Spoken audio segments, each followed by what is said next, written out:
소설가 양기자 작가가 지은 책 중에 모순이라는 제목의 소설이 있습니다. 이 책은 특별한 영웅의 이야기가 아니라 평범한 한 사람의 삶 속에 숨어있는 모순과 갈등을 아주 현실적으로 보여주는 작품입니다. 책의 서두에 보면 소설 속 주인공은 어느 날 아침 갑자기 자기 자신을 향해서 이렇게 외칩니다. 그래, 이렇게 살아서는 안 돼. 내 인생에 나의 온 생애를 다 걸어야 해. 흥미로운 것은 원래 주인공은 그런 뜨거운 삶의 태도를 좋아하던 사람이 아니었습니다. 오히려 그런 사람들을 냉소적으로 바라보던 사람이었죠. 그런 그녀에게 어느 순간부터 설명하기 어려운 마음속 균열이 생기기 시작합니다. 처음에는 아주 작은 틈이었습니다. 그런데 그 틈 사이로 물이 스며들듯이 삶에 대한 질문과 허무함이 마음속으로 조금씩 들어오기 시작한 것입니다. 왜 나는 이렇게 살아가고 있는가? 왜 내 인생은 생각하는 대로, 소망하는 대로 흘러가지 않는가? 나는 이런데 왜 어떤 사람은 나와 전혀 다른 삶을 살아가고 있는가? 나는 지금 제대로 살아가고 있는가? 그녀는 자신도 모르게 흐르는 눈물을 바라봅니다. 그러면서 자기 입에서 쏟아져 나온 그 외침이 단순한 감정이 아니라는 것을 깨닫게 되죠. 이런 소설 속 주인공의 모습은 오늘을 살아가는 우리의 모습과 너무나도 닮아 있습니다. 우리는 누구나 어제보다 더 나은 내일을 꿈꿉니다. 더 의미 있는 삶을 살아가고 싶어 하죠. 지금과는 다른 내일을 기대합니다. 그런데 우리의 현실을 돌아보면 어떻습니까? 우리의 삶은 우리의 결심만큼 쉽게 변하지 않죠. 환경도 쉽게 바뀌지 않습니다. 그 환경 속에 있는 사람도 쉽게 변하지 않죠. 무엇보다도 나 자신이 크게 달라지지 않습니다. 그래서 어느 순간 우리는 질문하게 되죠. 정말 사람은 변할 수 있는가?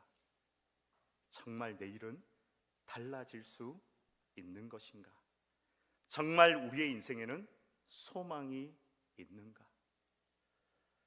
그래서 어떤 이는 이렇게 말하기도 합니다. 인생은 탐구하는 것이 아니라 받아들이는 것이다. 어쩌면 이것이 오늘을 살아가는 많은 사람들의 모습일지도 모릅니다. 변화를 기대했지만 쉽게 변하지 않는 우리의 현실이 있습니다. 더 나은 내일을 꿈꾸지만 여전히 반복되는 삶 속에서 사람들은 체념하게 되고 그 상황에 익숙해져 가죠. 하지만 성도 여러분, 성경은 우리에게 단순히 체념하며 살아갈 것을 우리에게 말하지 않습니다. 성경은 우리의 인생이 단지 운명처럼 흘러가는 것이 아니라 하나님의 손안에 있다라고 말씀을 합니다. 그리고 하나님은 오늘의 모습으로 우리를 끝내지 않으신다라는 것이죠. 오늘 본문인 창세기 49장을 보면 야곱의 아들들이 나옵니다. 그들 역시 완벽한 사람들이 아니었죠. 그들에게는 실패가 있었습니다. 상처도 있었고요, 연약함도 있었습니다. 하지만 하나님께서는 그들의 이야기를 거기서 끝내지 않으셨죠. 이전의 실패와 연약함 속에서도 새로운 내일을 말씀하십니다. 그리고 소망의 미래를 만들어 가셨죠. 오늘 밤 하나님께서 우리에게 주시는 말씀을 통해서 소망의 역사를 바라보게 되는 귀한 은혜가 있기를 간절히 바랍니다. 오늘 본문이 속한 창세기 49장은 야곱이 그의 인생의 마지막에 그의 12아들을 축복하는 장면입니다. 본문 이전의 내용을 보면 야곱은 죽음을 앞두고 12아들들을 불러서 각 사람의 삶과 미래를 이야기합니다. 그런데 이 내용을 보면 참으로 놀랍습니다. 루벤이 장자이잖아요. 장자 루벤은 자신의 죄로 인해서 장자의 권리를 잃어버리게 됩니다. 아버지의 첩과 동침하는 범죄를 일으키죠. 그로 인해서 장자로서 형제들을 이끌 지도자의 권리를 잃어버리게 됩니다. 그리고 장자이기 때문에 2배의 유산이 약속되어 있는데 그 유산 또한 잃어버리게 되죠. 시몬과 레위는 그들의 분노와 폭력으로 인해서 하나님의 책망을 받습니다. 그런데 반대로 유다는 달랐습니다. 유다 역시 완전한 사람이 아니었지요. 과거의 실수와 연약함이 있었던 사람입니다. 그러나 그는 형제를 위해서 자신을 내어놓고 책임지려 하였죠. 그 모습이 하나님께 이렇게 들어온 거예요. 그러면서 하나님께서 그에게 지도자의 복, 왕권의 복을 허락해 주시죠. 유다가 이스라엘의 중심 지파가 되고 메시아 계보를 이어가게 됩니다. 그리고 그 흐름 속에서 오늘 본문인 16절 이하의 야곱의 축복이 이어지죠. 각 사람은 기질도 달랐습니다. 환경도 달랐고요. 삶의 모습도 달랐습니다. 하지만 하나님은 그런 사람들을 통해서 하나님의 역사를 이루어 가시지요. 바로 이것이 오늘 본문을 통해서 여러분과 함께 바라보기를 원하는 하나님의 은혜입니다. 오늘 본문을 통해서 3가지의 메시지를 전하려고 하는데요. 먼저는 하나님은 우리의 연약함 속에서도 우리의 가능성을 보신다라는 것이에요. 16절에서 17절까지 성경은 단에 대해서 이야기를 합니다. 한번 볼까요? 단은 길섭의 뱀이요 샛길의 독사로다. 길섭은 길의 가장자리를 말합니다. 길가를 의미하죠. 그래서 길섭의 뱀은 길 옆에 숨어 있다가 지나가는 존재를 향해 기습하는 뱀의 모습을 말하는 것이죠. 샛길의 독사도 예상하지 못한 곳에서 공격하는 모습을 나타냅니다. 또 27절을 보면 베냐민에 대해서 이야기를 하고 있는데요. 베냐민을 향해서 물어뜯는 일이라고 표현을 합니다. 사냥감이 있다면 그 사냥감을 강하게 붙잡아서 찢는 모습을 이야기하죠. 공격적인 성향을 나타내는 것입니다. 모두가 축복의 말이라기보다는 오히려 각 사람의 기질이 어떠한지 그들이 가진 삶의 현실을 이야기하는 말씀이죠. 이렇듯 오늘 본문에 등장하는 야곱의 아들들은 완벽한 사람들이 아니었습니다. 누군가는 공격적인 성향이 있었고 약한 환경 속에 있었으며 저마다의 부족함과 한계를 안고 있었습니다. 그런데 놀라운 것은 하나님께서 그런 사람들을 통해서 이스라엘의 12지파를 세워가신다라는 것이죠. 사람은 현재의 모습을 보고 쉽게 판단을 합니다. 다른 사람을 바라보면서 저 사람은 안 될 거야. 나를 향해서도 나는 왜 이것밖에 안 될까? 내 인생은 결국 여기까지야 라고 이야기를 하죠. 그런데 하나님은 우리를 다르게 보십니다. 사람은 현재를 보지만 하나님은 현재가 아니라 미래를 바라보십니다.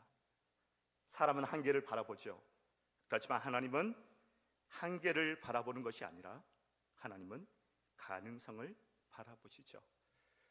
특별히 단과 갓과 아셀은 서자의 아들들이었습니다. 첩의 아들들이었죠. 야곱의 본체인 레아와 라헬이 아닌 그들의 종인 비라와 실바의 소생이었습니다. 당시 문화에서 그들은 약한 위치에 있는 이들이었죠. 하지만 하나님께서는 그들의 삶을 주변부의 인생으로 끝내지 않으셨습니다. 갓은 이스라엘이 가나안 정복 후에 요단강 동편을 기업으로 받습니다. 오늘날로 치면 국경 가까이 살게 된 거예요.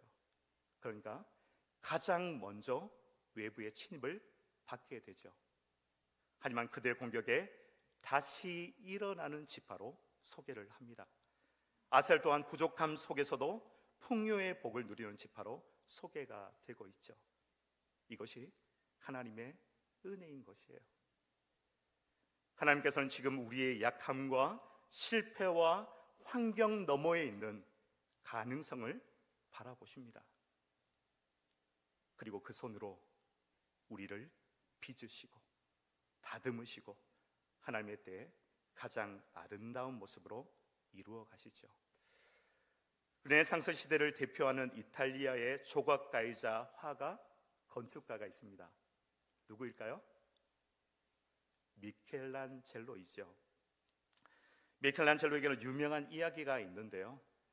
그는 어느 날 오랫동안 광장 한쪽에 방치되어 있던 커다란 대리석을 발견했습니다.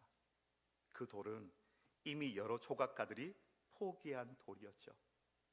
돌에 금이 가 있었고 모양도 좋지 않았습니다. 그래서 사람들은 어떻게 생각을 했겠어요?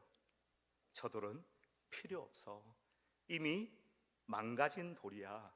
작품으로 사용할 수 없어라고 말을 했습니다. 그런데 미켈란젤로는 그 돌을 한참 바라보다가 이렇게 말했다고 전해집니다. 나는 이 돌 안에 이미 완성된 조각을 보았다. 내가 해야 할 일은 그것을 가리고 있는 부분을 제거하는 것뿐이다. 그는 버려진 돌을 포기하지 않았습니다.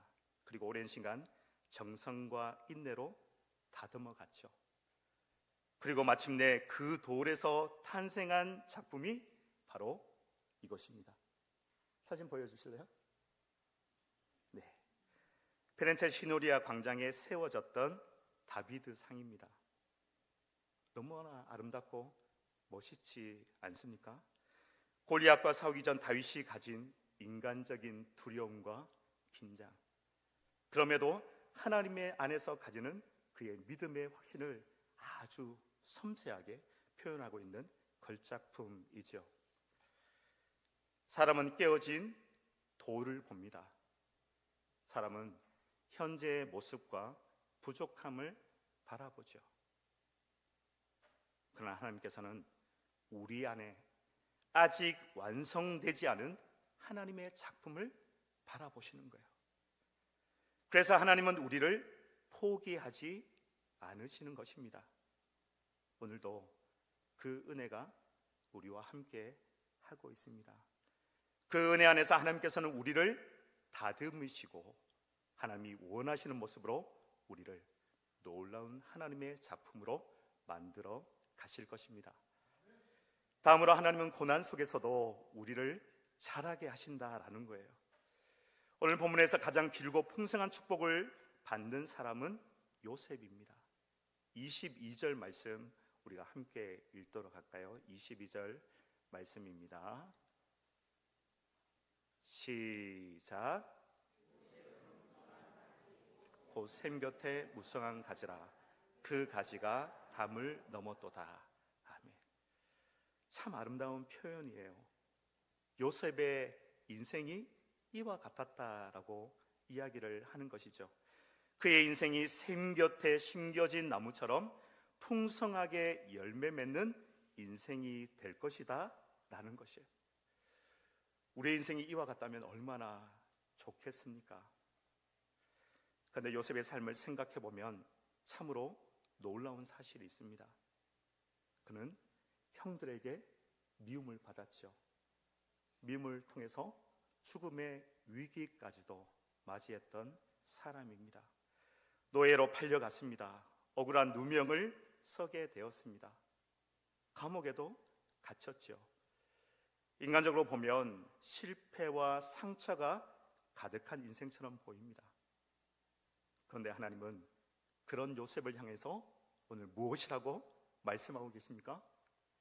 요셉은 무성한 가지, 곧 샘 곁에 무성한 가지라. 무성한 가지라고 말씀을 하고 있는 것이에요. 왜 그렇습니까? 여러분, 어떻게 그럴 수 있는 것입니까? 왜냐하면 고난이 그의 인생을 무너뜨리지 않았기 때문이에요. 23절에서 24절의 말씀 우리가 볼까요?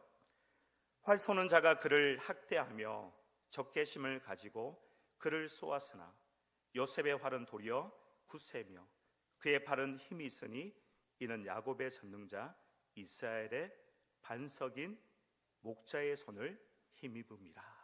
아멘. 요셉도 공격을 받았어요. 상처를 받았습니다. 억울한 일을 당했죠. 그러나 그는 무너지지 않았습니다. 왜입니까? 야곱의 적는 자 이스라엘의 반석인 목자의 손을 힘입음이라. 하나님의 손이 그를 붙들고 있었기 때문인 것이죠. 성도여러분, 우리는 종종 하나님께 우리의 인생에 주어진 고난을 없애달라고 우리가 기도하죠. 긍휼이 많으신 하나님이십니다. 그 하나님께서 우리의 간절한 부르짖음을 들으시고 은혜를 베푸시기도 합니다.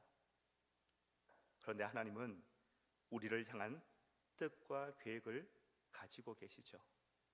그 뜻과 계획 속에서 때로 고난을 없애기보다 그 고난 속에서도 우리가 무너지지 않도록 우리를 붙드시는 방식으로 일을 하십니다.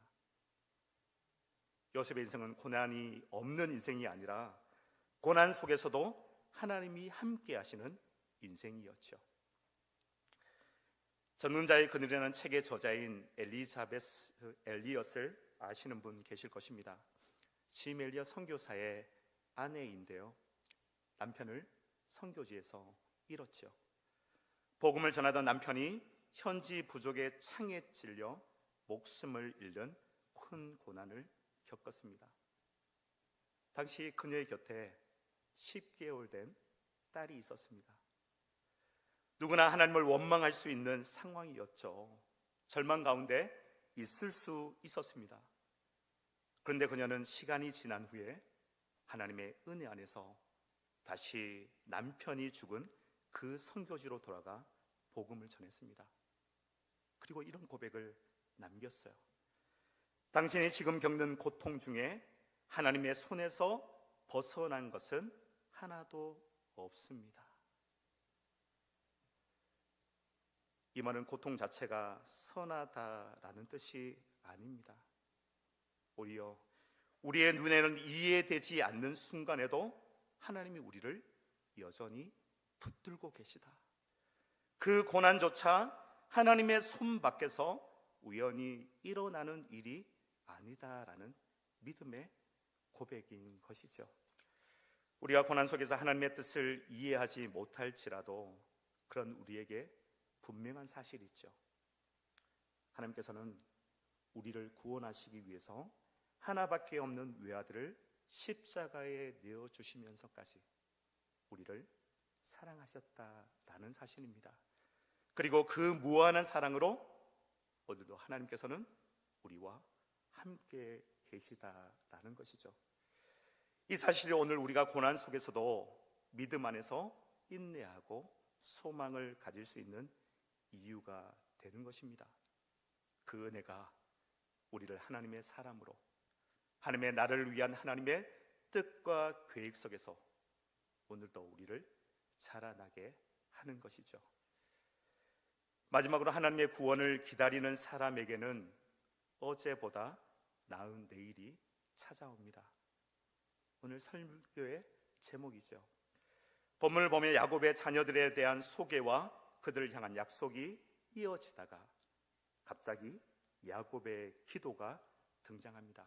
18절 말씀인데요. 여호와여, 나는 주의 구원을 기다리나이다.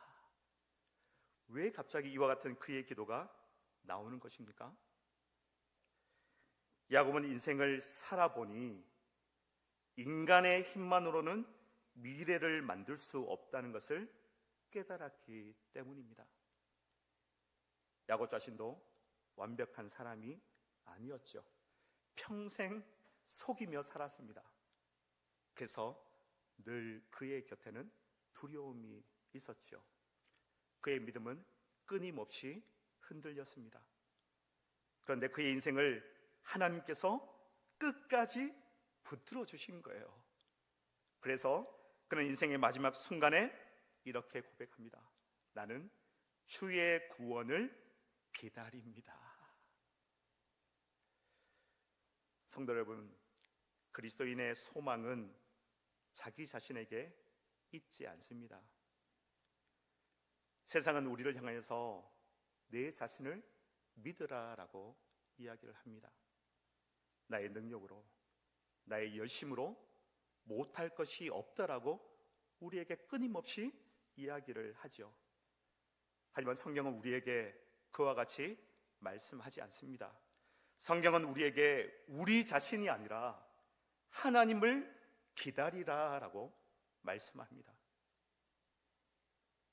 우리의 미래는 우리의 능력만으로 결정되지 않습니다. 그것이 아니라 하나님의 은혜가 우리의 내일을 만드시는 것이죠. 그래서 하나님 안에 있는 사람은 절망 속에서도 소망을 가질 수가 있는 거예요. 그래서 오늘을 살아가는 것이죠. 내일을 바라볼 수 있는 것입니다. 왜냐하면 하나님은 오늘로 우리의 인생을 끝내는 분이 아니시기 때문인 것이에요. 다음에 그림을 보여드리려고 하는데요. 다음에 보여드리는 그림은 독일 낭만주의 화가 카스파르 다비트 프리드리의 대표작 안개 바다 위의 방랑자입니다. 그림을 한번 보면 한 사람이 높은 바위 위에 서 있죠. 그런데 자세히 보면 그는 정상에 도착해서 환호하는 그런 사람이 아니죠. 앞을 한번 볼까요? 길이 보이지 않습니다. 아래는 여전히 안개입니다. 어디가 계곡인지 어디가 길인지 분명하지 않습니다. 그런데 이상하게도 이 사람은 뒤로 물러나지 않죠. 불안해하며 주저앉지도 않습니다. 그저 안개 너머를 바라보고 서 있죠. 이 그림을 보면 오늘 야곱의 고백이 떠오르지 않으십니까? 이 사람은 길이 보여서 서 있는 것이 아닙니다. 앞이 보이지 않지만 안개의 너머를 바라보고 있습니다. 야곱도 그랬죠. 인생의 끝에서 미래를 다 이해해서가 아니라 자기 인생을 여기까지 붙드신 하나님을 알았기에 그런 하나님 안에서 믿음의 고백을 하는 것입니다. 여호와여, 나는 주의 구원을 기다리나이다. 성도 여러분, 믿음이 무엇일까요? 여러분, 무엇을 믿음이라고 이야기를 하십니까? 믿음은 앞이 다 보일 때 걷는 것이 아니죠. 앞이 보이지 않아도 하나님이 계심을 믿고 기다리는 것이죠. 그리고 한 걸음 한 걸음 발을 딛는 것입니다. 그리고 하나님을 기다리는 사람에게는 안개가 끝이 아니라 어제보다 나은 내일이 시작되는 것입니다. 성도 여러분, 우리는 모두 어제보다 나은 내일을 꿈꾸며 살아갑니다. 하지만 성경은 우리에게 말씀하죠. 진짜 변화는 인간의 결심만으로 만들어지는 것이 아니라 하나님의 은혜 안에서 시작된다라고 말입니다. 오늘 야곱의 아들들은 완벽한 사람들이 아니었습니다. 연약함도 있었고 상처도 있었고 한계도 있었습니다. 그러나 하나님은 그들의 이야기를 거기서 끝내지 않으셨죠. 오늘 우리도 마찬가지입니다. 성도 여러분, 과거 때문에 낙심하지 마십시오. 현재의 모습 때문에 포기하지 마십시오. 다른 사람의 시선과 평가에 흔들리지 마십시오. 하나님은 아직 우리의 이야기를 끝내지 않으셨습니다. 그러므로 오늘 우리는 이 밤에 야곱처럼 고백하게 되어지기를 간절히 원합니다. 여호와여, 나는 주의 구원을 기다리나이다. 믿음으로 살아가고, 우리가 믿음으로 살아갈 때 하나님께서는 우리의 내일을 어제보다 더 은혜롭고 아름다운 내일로 인도하실 것입니다. 기도하겠습니다.